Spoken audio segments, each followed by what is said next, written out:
বাইরে বাইরে অস্থির একটা জায়গা। জায়গাটা যদি আপনারা যদি আসেন অনেক ভালো লাগবো। সুন্দর একটা জায়গা,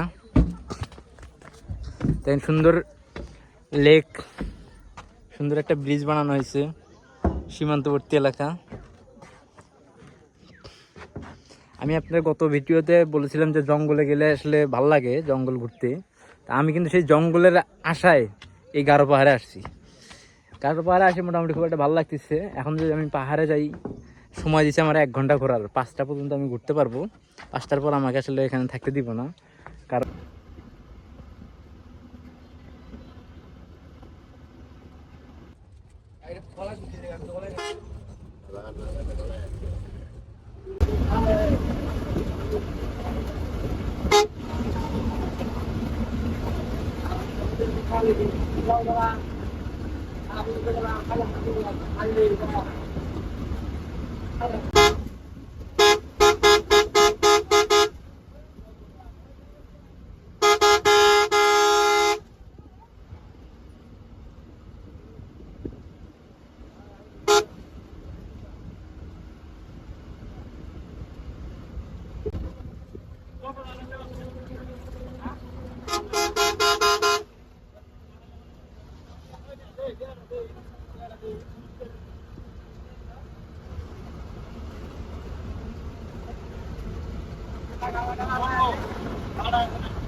অবশেষে এসে পড়লাম হালুয়াঘাট।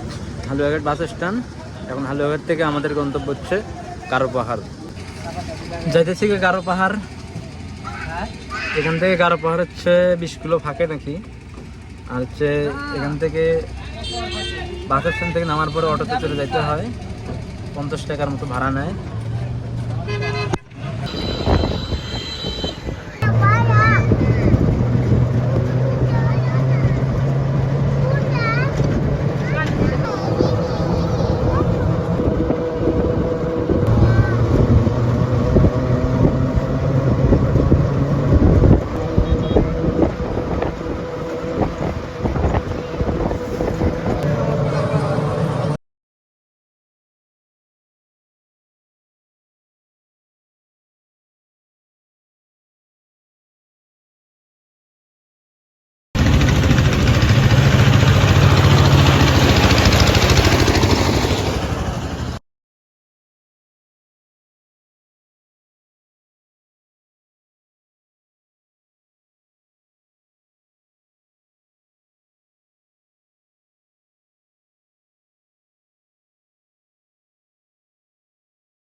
অবশেষে এসে পড়লাম আমার স্বপ্নের গারো পাহাড়।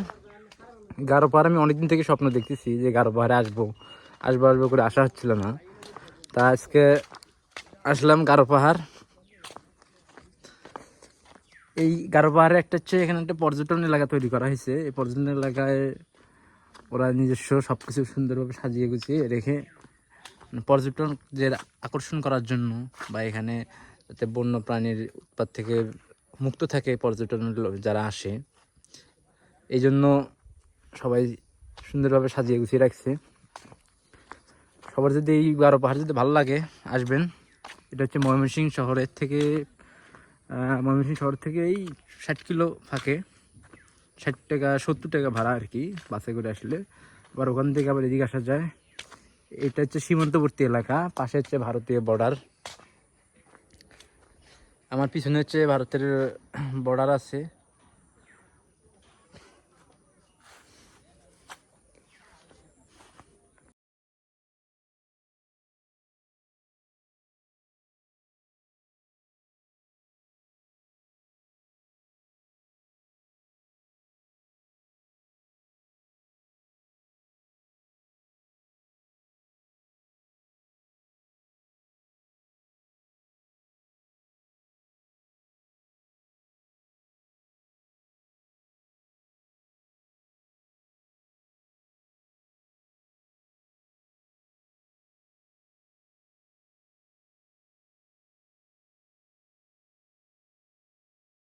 বাইরে বাই অস্থির একটা জায়গা।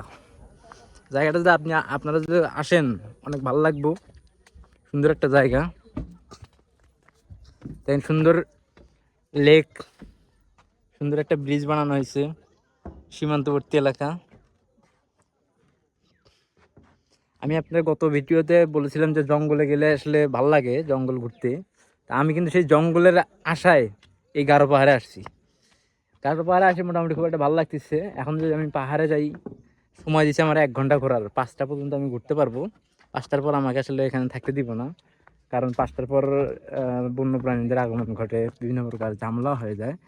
এই জন্য এই কিছুক্ষণ আগে বর্ডার গার্ড বাংলাদেশের সাথে কথা হইলো, ওরা আমাকে থাকতে দিল না।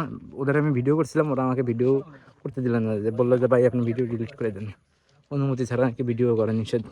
আমার সব ঠিক আছে, ঠিক আছে।